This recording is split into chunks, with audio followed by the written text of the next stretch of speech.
Hey guys, welcome back to another Hidden Woman Within video. If this is your first time in, welcome. If you're returning, welcome back. Hope you guys are doing great. Don't forget to like, share, hit that subscribe. Y'all know how I do by now. Hit the notification bell and subscribe so you will know when I upload a video. Okay, with that out of the way, I hope you guys are doing great. I am a little behind on my video, but I'm here. My daughter and I went to North Carolina last weekend. We actually drove. I was so looking forward to a road trip. I loved it. But anyway, we went down to North Carolina to my youngest son's house to have a family get together. We were supposed to do this before COVID, and we had made arrangements to be in North Carolina to go to this big, beautiful park. And then COVID hit and they shut us down. So, they returned our money. Thank you. And then we kind of fell off the wayside about planning that. And then my ex husband passed away and we didn't do anything. And I was like, look, this is not good. What I mean by that is that, we get so busy um, doing the things that we want to do that we forget to take the time to spend with the people that we love. So I made it my business. I called my children. We did a group text, and I was like, look, I just had a birthday, and I don't feel like I'm getting old. I don't. I feel just as young and spunky as they do. But the clock is still ticking. Regardless of how I feel and what we look like, the clock is still ticking. And I wanted to make sure that I spend time with my family as much time as I can with my children and then my grandchildren that are willing and available. Some of them are going off to the service, some of them working. Everybody's doing their own thing.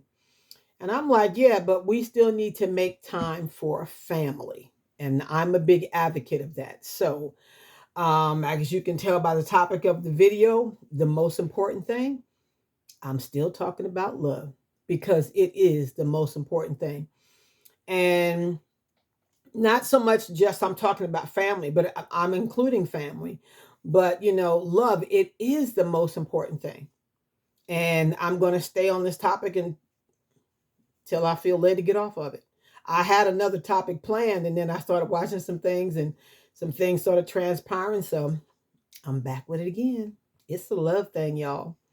So, and in keeping in with the family thing, it's about that. But what I'm finding kind of hard to stomach is how some of these children are. No, you know what? Let me stop saying that because it's not just children. There are adults that still have issues with their parents. And I'm like, if there's any better place to walk in love, it would be toward the people or toward the people that gave birth to us, that raised us, that took care of us when we couldn't take care of ourselves. You know, not necessarily that we owe them anything, because my grandmother used to say, well, you didn't ask to come here. No, we didn't ask to come here. But do you know that your parents could have, like so many parents have done, given you up for adoption, abortion? There's so many things that your parent could have done, but they chose to love you, care for you, raise you. And then some of y'all, I ain't talking about you, but there are some people that have the audacity to turn their noses up at their parents. Well, she didn't do this and she didn't do that and he didn't. I ain't the one to bring that stuff to. I'm not.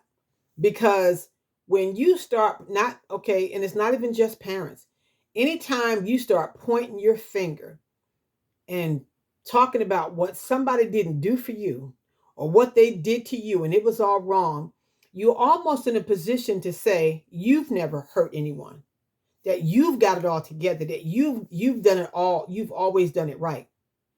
And that's incorrect. None of us have done it all right, have all done it correctly, because we all make mistakes. People don't come with manuals. You know, I'm not off topic. Sometimes these start. I'm like, I'm not off topic. I'm right where I'm supposed to be.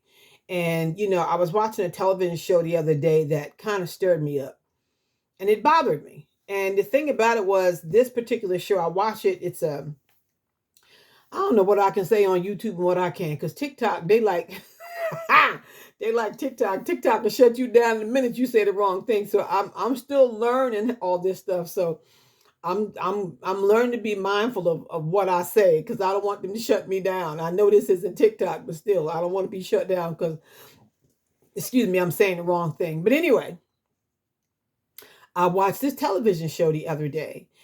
And what happened was, y'all might even guess what the name of the show is. But anyway, the commissioner um,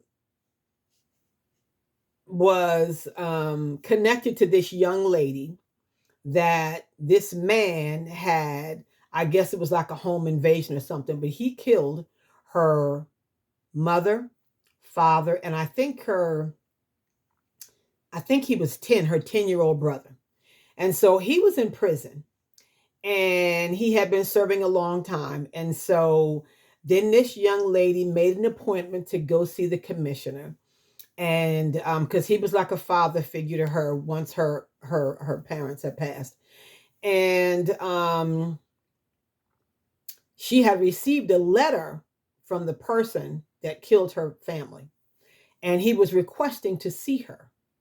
And so she went to see the commissioner and was asking him, what she thought, and what he thought about it. And so, she said she agreed to go and visit him. And so the commissioner said, "But I'm going with you." So they get to the prison and they sit at the table. Actually, she sits at the table across from him. And she's right. "Well, if you're asking for forgiveness, I'm not forgiving you." And he said, "Actually, I'm not asking, I want you to forgive me, but that's not the reason that I asked you here." And so this is some of that part gets a little foggy. But anyway, what he said was, he said, "I found Jesus since I've been in prison, and my life has changed." She didn't want to hear none of that. She didn't care what he found or what he lost. And she said to him, she was so mean and so cruel. She said, "You don't deserve to breathe air. And I will never forgive you for as long as you live. And I hope you rot in here." And I mean, I know she was acting, but honey, she played that part. But even though that was just a TV show, there are still so many people with that kind of attitude. "Oh, I'll never forgive them for what they did." And and it comes from a place of deep hurt, deep hurt. And I mentioned before, when a person gets hurt, once they're hurt, sometimes now let me go back because I've been dealing with some stuff here. Let me take the blanket off of that. I'll tell you something else about that blanket in a minute. Everybody's not the same. So some people um will get hurt, put up a wall, and the reason that the wall is up is because it's up because of fear of being hurt again. And then anger stands garrison over that. So now you just got a potion for disaster if you rub up against that person the wrong way. And I watched another thing where this guy on the street had asked this man, he was panhandling. He just asked him for some change.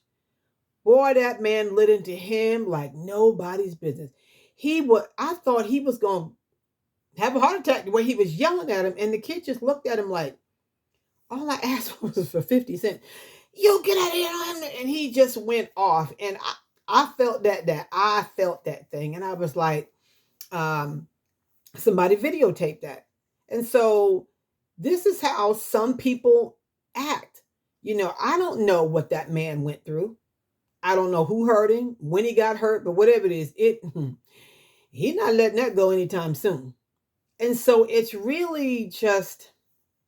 just sad. I've been hurt in my life, but I'm not going to sit here and tell you that I haven't hurt people, because I have. Why? Because I'm a human being. And that's what we do. We hurt people. Not intentionally. I'm not saying, let me rephrase that, because, boy, I tell you, some folks just misunderstand stuff. And I want to make sure that I have as much clarity here as possible. It's not what we do, but because we're humans, we make mistakes. We do things, we say things. Have you ever said something that you wish that you could swallow that again? Well, once it's out in the atmosphere, it's out there. Now, you can, depending on what it is, you can pray about that thing. You can handle that. But I'm just saying, you can't unspill milk. And so we just have to be mindful. Be mindful. And trust me, here lately, and I guess because I'm talking about this, I have plenty of opportunity to walk in love. Now, the trip that my daughter and I we took there, I did get a little, I'm driving, and hopefully they saw them Texas plate and they figured, don't mess with nobody in Texas, because we don't know if they're packing or not. But I got angry, and it wasn't because anybody cut me off, because nobody cut me off. I mean, we were driving pretty good, but we're driving, and I see um, what I thought was somebody hit a rat. But then I looked, because I saw it fall and tumble, or I saw it tumble. I didn't see it fall. I saw it tumble, and I'm like, what was that? And I looked back in the rearview mirror, and I thought it was a rat. It was a kitten. There was a vehicle. As soon as I looked back and I looked forward, the car in front of us was kind of in front of us, dropped another kitten out of the window. And I'm like, what is going on here? I mean, I almost cussed. No, as a matter of fact, I did cuss. What the hell's going on here? Um, the people were driving, and they just dropped the kittens out of the window. That bothered me, because there were so many things that they could have done. They could have dropped it off at the fire department. You could have put it out by a dumpster. You could have put them kittens anywhere. But why did you have to drop them out of the car window on the interstate? Why are you driving? Because you wanted them dead, obviously. Because the interstate, the track, we was rolling. It wasn't like nobody was doing 20, 30 miles an hour. We talking, my son said, Mom, would they change the speed limit to 80, 85? And I said, yes, sometime 90 and sometime 95. So when you're on the interstate, you got to roll with the traffic. And so then people, whoever dropping the kitten out of the vehicle, I told my daughter, you need to call somebody, get that license plate number. And I tried to hang with him to get the license plate number. So anyway, I was upset about that. And then my daughter was like, Mom, just calm down. And I did. I had to make myself calm down, because I'm like, how cruel can you be? I'm not a big cat lover, but don't mistreat them. I'm not a big animal lover, but don't mistreat them. But again, you got people that, whew, let me calm down. That thing still was sticking with me a little bit. But when we walk in love, it doesn't necessarily mean just toward people. Everything we do, we need to do a certain way, that we are walking in love. Animals, they have feelings too. I'm not trying to be an advocate for animals on here, but I'm just saying, I've seen enough stuff that people mistreat dogs and cats and stuff. For what reason? For what reason? You mad at somebody, and so you just gonna mistreat the animal? That don't make no sense. And whew, I feel myself all worked up for what? Because we need to make some changes. And a lot of times, no, you weren't the one that were doing a certain thing. But I'm just saying, just imagine if we just paid stuff forward all the time. Just be kind, just be nice to everybody. Okay, so when I say walking in love, what do I mean? I don't mean, I saw this guy in the store yesterday, and his shirt said "Free hugs, don't touch me." I laughed so hard. I said, "Man, what's up with this shirt?" He said, "Oh yeah, I saw this on Facebook, and I just had to have it." And it was funny to me. Free hugs all day or something. Free hugs. And it said, "Don't touch me." How you- I got a good laugh, but his T-shirt caused me to strike up a conversation with him just for those few seconds. And when it was said and done, I said, "Well, I like your shirt anyway. You have a great day." He said, "You too, ma'am." And there have been people, when I'm out and I speak to them. To me, that's me walking in love, because I could be mean and nasty.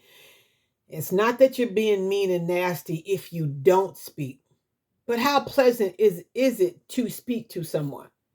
If I'm within earshot, and I don't know sometimes what earshot is, because I've been 3 to 5 feet away from a person, and I said good morning or hello or good afternoon, and they didn't respond. Um, when I first noticed myself doing that, I'd get the attitude of they saying it back. I said, "Well, forget you then. You ain't got to say nothing." And then I realized, I said, "You know what? Maybe they didn't hear you." Um, what a concept. Maybe they didn't hear me. Then maybe they did and just figure, I don't know, you ain't got to speak to you. And that's fine. You don't have people that don't know me, don't have to speak to me. But more often than not, when I speak to a person, um, they respond positively, which means they too know how to walk in love toward people. I'm not talking about, running up, hugging people. I'm not talking about, I'm just talking about being pleasant, be in a position to help somebody if you can. The other thing, when my daughter and I were driving back, we're driving, and actually she's driving now, because I really didn't like to drive at night, but her back started hurting, so I had to. But I dozed off to sleep, and what woke me up is I felt the car coming. She didn't slam on brakes, but coming like to an abrupt stop. Well, thank God she did. And other cars in front of her were doing the same thing. And she's like, "What's going on?" Well, as we're driving past, somebody, I don't know what happened. It was a one vehicle accident. And I didn't see anybody. And I'm telling her, slow down, let's find out. I just wanted to see if everybody was okay. So I heard one guy say to somebody, "Did anybody call 911?" They said yes. And I said, "Is everybody okay?" And they said, "Yeah, they're fine. They're on the side of the road." So then we kept on going. Because for me, there's no way that I would just see something like that come that close, and there's no authorities on the scene, and we wouldn't stop, or I wouldn't stop, to see if there's something that I could do to help, whatever that is. Far too often, we just turn a blind eye to that stuff. We don't see it. We don't want to be bothered. Like when I'm watching one of my shows, if there is like a crime in the neighborhood and they have to go in the neighborhood, nobody wants to speak up. I didn't see nothing. I ain't see nothing. Well, I mean, there's a reason why they didn't see anything, because they have to live in a neighborhood and they didn't want anybody to come after them. But, most people just want to be left alone. Well, let me stop saying that. Some people want to be left alone. But if you're around me, I'm not going to leave you alone.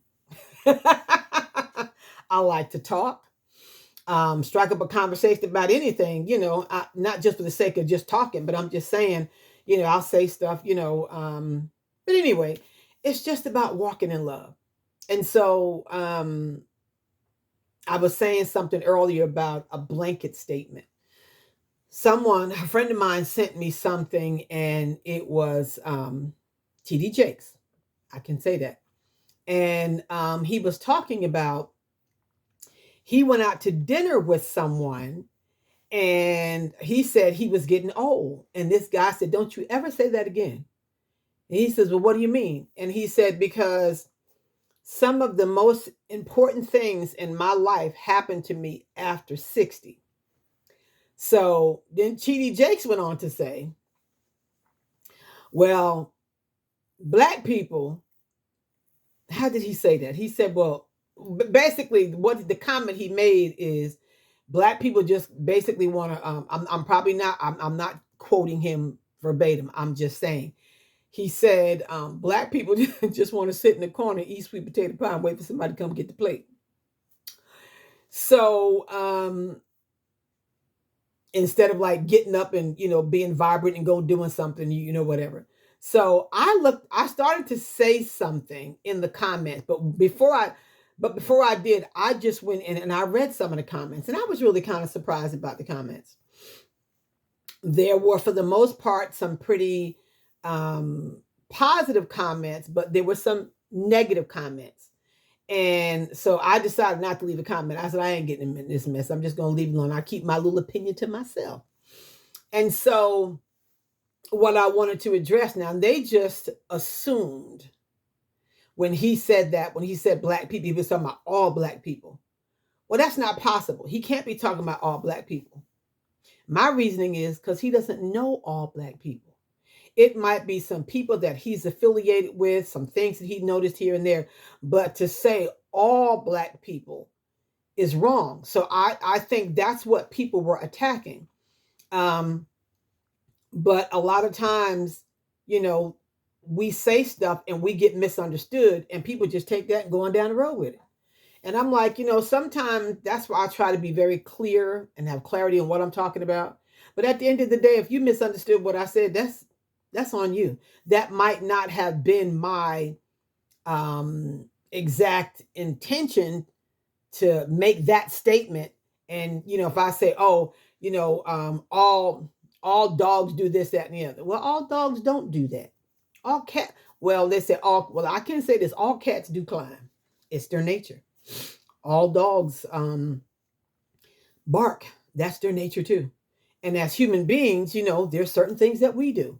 But just to put us in a box and say all these people do this and all the people do that, I had to learn how to be careful when I say that, because we're not all exactly the same. So, this one size fits all does not work.